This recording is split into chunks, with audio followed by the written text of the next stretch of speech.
Hi there, I'm Andrea Koppel, and it's time for coffee, the podcast where you get to hear firsthand what the jobs and careers that interest you the most are really like. Hey there, Java junkies. Welcome to another K-Cup mini episode of Time for Coffee. By the way, K-Cups come in 3 sizes, single, double, and triple shots, or roughly 1 minute, 5 minutes, or 10 minutes in length. So if you don't have time to throw back an entire caffeinated career conversation, these K-Cup mini episodes of T4C can give you a quick caffeinated fix, whether you're on the go or you only have a few minutes to binge. So grab your mug and take a chug, because it's time for a caffeinated career triple shot K-Cup with my guest, Steve Taylor.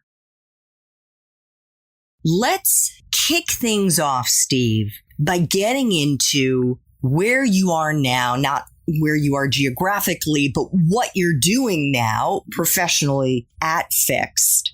Could you give our listeners maybe a higher level pitch on what Fixt is? It's Fixt, and where Fixt is in terms of its startup life cycle. Would you say it's a toddler, a teenager, or a young adult?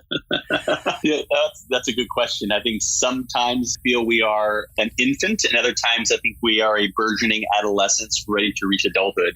I think it depends on the day. So Fixt is a startup based out of Baltimore. It's a technology company based out of Baltimore, Maryland.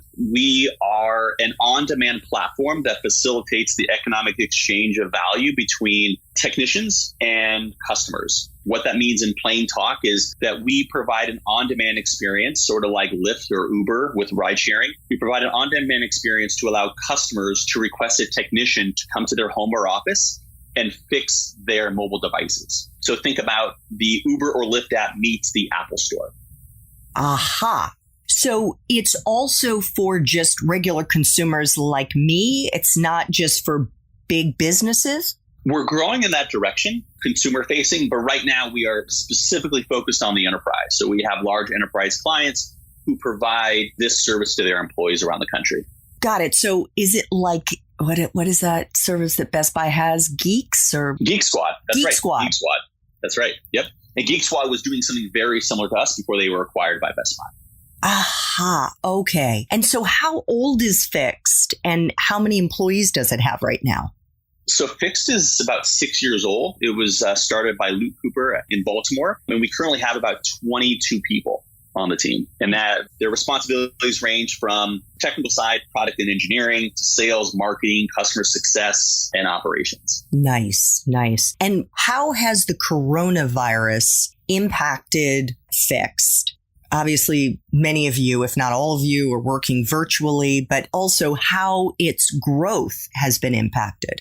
Yeah, I think the coronavirus and employees being quarantined and working from home, I think it's highlighted the need for on-site, on-demand technology repair, right? So one of the services we provide, as I mentioned, is repair of mobile devices, and that's tablets, that's smartphones. But we also do IT setup. So whether it's a construction site or it's somebody's home office, or it's, a rental property and setting up Wi-Fi, setting up smart locks and making sure those are set up properly and they're maintained. Those are services that we provide. And oftentimes, right now with offices being shut, you don't have an IT department to go to.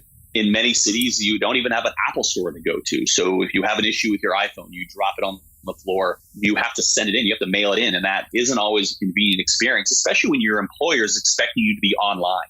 You have to be connected, you have to be productive.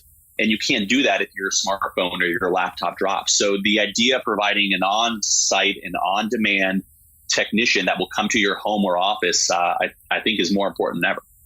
Your title is Chief Operating Officer. Mm-hmm. What does that cover? Because we know, and in fact, we just finished doing our Espresso Shots interview. Check out show notes to see if that episode has already dropped. And in it, we were talking about what the atmosphere and the work life looks like inside a startup, especially a tech startup. And so I'm guessing, Steve, that you've got a whole lot more responsibilities in a startup like Fixt than you would if you worked for, a more traditional, more well-established business? Mm-hmm. Yeah, I wear a lot of hats. I think first and foremost, my job, and this wasn't in the job description when I applied for the job, but my primary role at the company has been helping bring the founder's vision to life. So the founder has a vision. They have an idea that they want to create. And I view my specific role is to take Luke's vision for the company and bring it to life.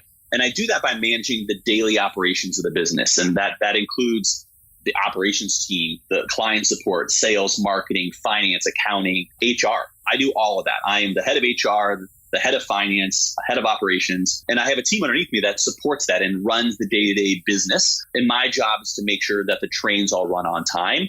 And I look at it two ways. One, I manage my team of folks to make sure that they have the resources, that I'm removing roadblocks from them, and I'm providing them a clear vision. And then with my CEO, I am there to free him up from the burden of running the company, so he's able to focus on what I view are his unique abilities, which are sales and fundraising. Got it. How do you think your role as COO of Fixt is different than it would be if you were at a bigger, more established company? Yeah, I would probably have an HR department, a built HR department. I would probably have a predecessor. There probably would have been a COO prior to me that provided me with a warm handoff. I didn't have that. I'm not necessarily the first COO at the company, but there wasn't a lot of process built when I started. So I had to build a lot of process that didn't exist. I had to build an employee handbook. I had to figure out what platforms the team needed that didn't currently have access to. At a larger company, oftentimes the job is difficult, but a lot of the foundation of the business has already been built. There's processes, there's expectations, there's an HR department, for instance. That stuff exists, and you lean on managers that maybe been there for quite a while. The most senior person on my team right now has been there for 5 years, second only to the CEO, but everybody else has been there for two or fewer years. So I think that the challenge of working at a startup company is oftentimes there's higher turnover. Oftentimes there are fewer processes in place. Oftentimes there's not an incumbent. There wasn't a predecessor to my role providing me with a handoff. And so you end up wearing a lot of hats that in larger companies, you might have an assigned manager working on something. You have to oversee that, but you're not actually doing the work. And in my role, I have a lot of responsibilities, and oftentimes I have to go a lot deeper and do a lot more of the work than I would in an organization that has the funding and the experience and the personnel to take care of a lot of that for me. And you must enjoy that. I love it. I found in my career from larger company, from the U.S. military to large consulting firms to now progressively smaller companies. And part of it, I view it as an education for me. When you're working for a big company, you don't get to appreciate the accounting side of the house, for instance, if you're not sitting in that department. And one thing that I have learned in this role is the importance of cash flow, the importance of accounts payable, accounts receivable. I'm getting a true education and a part of the business that not only did I not appreciate, but I never really, or not only did I just didn't appreciate it because I didn't know how hard it was. And so I find that while I don't enjoy working 24 hours a day, I enjoy the fact that I'm really getting my hands dirty. I'm really getting involved in every aspect of the business in a way that I never have before. During our Espresso Shots interview, we were talking about sort of the skills that you look for in the young people. Frankly, you said in anyone that you hire, and what a startup environment, especially like in a tech startup, but what that environment is like, and that you need to have a high risk threshold. I'm just flashing back to when I started out in the nonprofit world, and my first job was working for the American Red Cross, which is super big, bureaucratic. The American Red Cross is part of a larger federation of like 180 national societies, very risk averse. And I realized, kind of like Goldilocks and the Three Bears with the bowls of porridge, that bowl was too hot. And then I moved to a smaller, still very large, but more nimble, not part of a federation nonprofit called Mercy Corps. And one of the things that I loved about it is that it wasn't bureaucratic.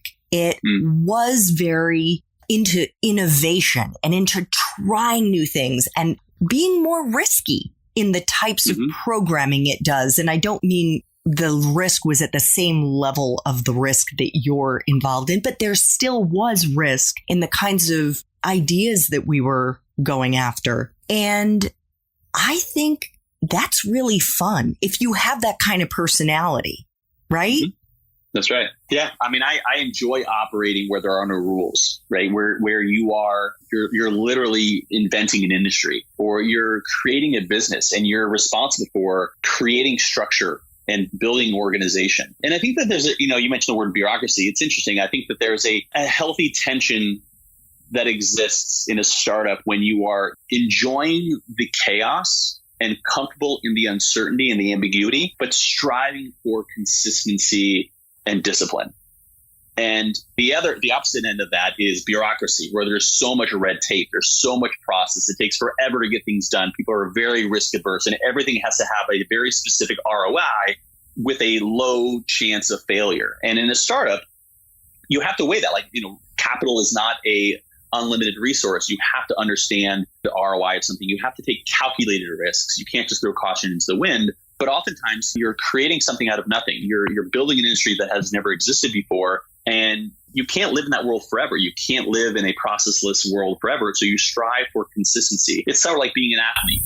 When you're learning to swing a baseball bat, you can't just willy-nilly just figure it out along the way. You have to build a consistent swing, and you have to figure out how to build in as much consistency into your process as possible to increase the likelihood of success every time you step up to the plate. And the same thing is true with a startup. And I think that part of being part of a startup is you have to enjoy the process of figuring out what your process is as a company. And that's what I enjoy most about my role, is working with people who also enjoy that, who enjoy the ambiguity. They're comfortable with making mistakes, but they're striving for more discipline, more process. And by the way, there's also a point where you reach a certain level of process and consistency and predictability where it becomes boring for certain people. And then that's when people leave a company and they go join another startup because they want to build it from scratch. And there are certain people that are very, very comfortable working for companies that are no longer startups, but are graduating towards that more mature model. And that's when you see an interesting turnover, right? You see layering of individuals, and people who are more comfortable in the ambiguity of startup leave, and more senior people come in that are more comfortable with process. But I think understanding where you are in that life cycle and understanding what personally you feel most comfortable with is really important as you think about your first job out of university, or your second job out of university, or where you are mid-career. Yeah. It's really important to understand, especially when you are attracted to the startup world. So take us into a typical day. And I'm sure there really isn't, but as typical as it gets for you in your COO role. So every day begins around 5:30 or 6. And I think this is probably a holdover from my military time. Every morning I wake up, I try to jump out of bed, and now I'm in quarantine. I head downstairs and I jump on the Peloton. I need to start my mornings with a workout. And that provides me sort of with the mental clarity that I need to get what I need done. To see the field in front of me, I need clarity in the morning. And that's best achieved through a workout. So I work out for 30, 45 minutes. I come upstairs. I have coffee with my wife, get my kids up. I have a 3-year-old and a 2-year-old. And 2 dogs. We have a 5-year-old cockapoo and a COVID puppy, a 4-month-old. So my mornings are spent, house training the puppies, feeding the kids, spending time with my wife after my workout. And then about 8:30 is when my day begins. And I'm online, I'm meeting with clients, I'm meeting with folks on the team. But the way that I view my week is I kind of bucket into 2 different categories. The first is working in the business, and the second is working on the business. And what I mean by that is, in the business is really about getting into the business details, understanding the finance, understanding where we are, where our sales pipeline is, any issues with our clients. It's also really important when you're working in the business to be in a technology company, to be where the technology meets the customer. Where's the place that the economic value is created? Let's say you're in retail. The economic value is created in the retail store. It's with your frontline associates working with customers. In our case, it's where the technician is meeting the end user and fixing their device. So spending as much time as I can at that location. So going to a job site, watching what technician work with a client, watching that interaction, and then circling back and working with the product team or the engineering team on how to improve that customer experience. So that's sort of how I think about working in the business. And then when I think about working on the business, I think about In my current role as COO, again, I mentioned bringing process and discipline. And that's really about understanding, what's our communications structure? How am I communicating to the team? How am I holding the team accountable? What's the quarterly cadence? How do we kick off a quarter? How do we do a mid-quarter check-in? What do my weekly check-ins look like with my team? How do I assess the business health of my team from a performance perspective? How do I close out a quarter? How do I put closure on one quarter, celebrate that quarter, reflect on where we missed the mark, celebrate our wins, and then carve a path towards the following quarter? That's really working on the business. It's really more focused on the process. And then I think finally, I've worked really hard, and I've had some amazing mentors along the way teach me that a busy calendar doesn't mean that you're actually being productive. And so I've worked really hard to free my schedule to make sure that I'm not busy. And part of that is because I want to be able to see the field. I want to be able to not be so immersed in the problems of the business or, involved in so many meetings that I don't have the perspective to look around corners to see problems that may be arising the following day or the following week.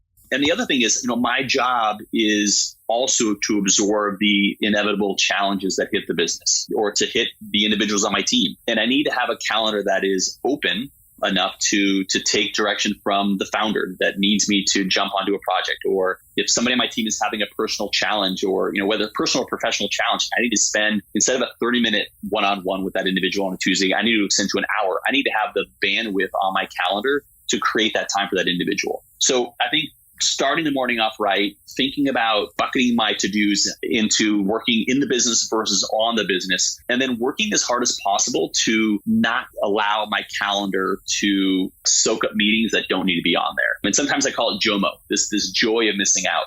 And how do you empower a team so you don't need to hold meetings, that you empower individuals to make decisions that don't require meetings?